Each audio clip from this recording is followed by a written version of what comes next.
একজন আম্পায়ার যিনি আইসিসির এলিট প্যানেলের গর্ব হঠাৎ করে বিসিবিকে জানিয়ে দিলেন আর নয়। কেন এমন সিদ্ধান্ত, কে তাকে বাধ্য করলো এই পদত্যাগে, আর সেই তাওহিদ হৃদয়কেই ঘিরে কেন এত টান পড়েন? সাবধান, আজকের গল্পটা শুধু ক্রিকেটের মাঠে না, এটা পিছনের রাজনীতি আর নিয়মের বাজ বিচারের এক ভয়ঙ্কর দৃষ্টান্ত। শরফুদুল্লাহ ইবনে সৈকত দেশের গর্ব, বিশ্বের অল্প কিছু আম্পায়ারের একজন যিনি আইসিসির এলিট প্যানেলের জায়গা করে নিয়েছেন।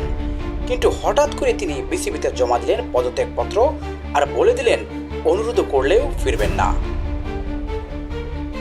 কিন্তু কেন, কি এমন ঘটেছিল? ঘটনার সূত্র বা ডিবিএল-এ তাওহিদ হৃদয়ের সঙ্গে এক আম্পায়ারের তর্ক বিতর্ক।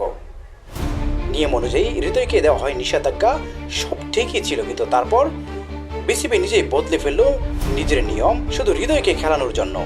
এতেই হতবাক সৈকত, কারণ এটা ছিল শুধু অন্যায় নয়, বরং তার পেশাগত নীতির বিরুদ্ধে এক চরম আঘাত। তাই তিনি নেন সাহসী সিদ্ধান্ত, এনাফ ইজ এনাফ। তারপর মোহামেডানের গুরুত্বপূর্ণ এক ম্যাচে আবার খেলানো হয় হৃদয়কে এবং আবারও দেওয়া হয় নিষেধাজ্ঞা। তবুও নাটক এখানেই থেমে থাকেনি। তামিম ইকবালের এক প্রেস কনফারেন্সের পরে হঠাৎ আবার তাওহিদ হৃদয়ের উপর থেকে উঠিয়ে নেওয়া হয় নিষেধাজ্ঞা।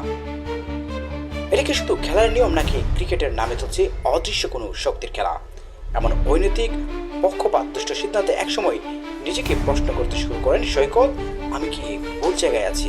একজন পেশাদার আম্পায়ারকে যদি এমনভাবে সরে দাঁড়াতে হয়, তাহলে আসলে খেলার মাঠে কাকে দেওয়া হচ্ছে জয় আর কি হচ্ছে শিকার?